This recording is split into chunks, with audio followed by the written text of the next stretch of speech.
One of the fastest growing neurological conditions in the world, affecting about 6 million people globally, Parkinson's disease is one of the most common brain diseases, second to Alzheimer's. Parkinson's is a motor disorder. It's a neurodegenerative disease, which means there is areas in the brain which degenerate.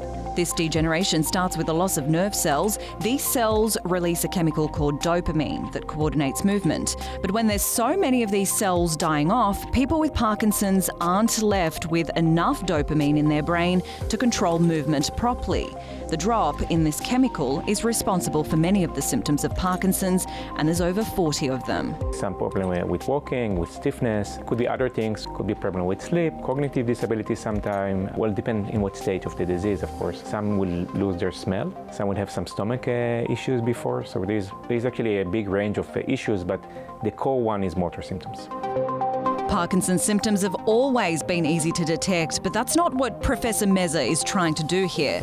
At the Hebrew University's Edmund and Lily Safra Centre for Brain Sciences, he's trying to detect and monitor Parkinson's using a different method called quantitative MRI. MRI is a wonderful tool to look inside the brain without opening it, and that's why we all love it and use it. We try to measure changes in the microstructure, so very small changes, very tiny things that we cannot see in our eye, but they will change the signal in the MRI. And when we use that, we detect these small changes that occur in the tissue, in the cells. And that's what we are looking at in our method. What's unchanged in Professor Mezer's method is the MRI machine used. What's different is what's being done with the information after the MRI. We develop an algorithm, so it's a software, if you want.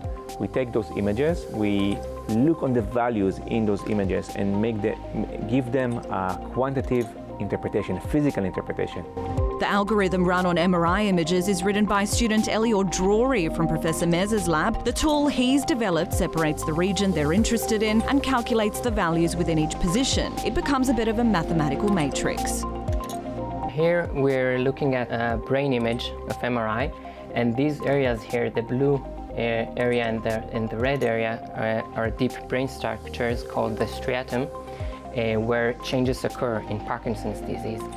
And what we developed is a method that I take this region, and using this method I sample the values of the image along axis of this region, and then we can detect small changes in Parkinson's disease.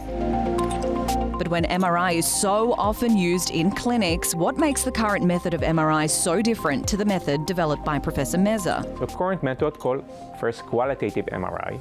We're looking on images in this method. And this is macrostructure. We see in current changes, big changes in the tissue. In the method we developed, we call it microstructure. We're looking on these changes in the tissue that allow to detect really changes in the cellular level. So it's the same method, the same MRI, but in one we look on the current method we look on macro scale, and in our method we look on micro scale. Up until now, the ability to see Parkinson's in the brain was only possible post-mortem, after a person dies, something Professor Mezer calls undesirable research. This is terrible in terms of research, in terms of therapy. We treat patients according to their symptoms, but not according to what actually happened to their tissue. We try to develop drugs without actually be able to see what's going on in the brain. What we're doing is doing it in vivo, so in a live subject, and could be healthy or patient. Every Parkinson patient has a different set of symptoms. With it, different effects on the brain.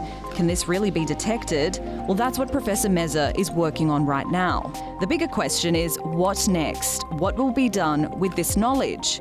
The beauty of software for MRI is that it's actually easy to adopt. And we really hope it will be adopted by the community. In a few years, that might be a tool that be used in hospitals or by drug companies when they try to test their drugs. The hope, after all, is better diagnosis and offering a new window to the workings of the human brain.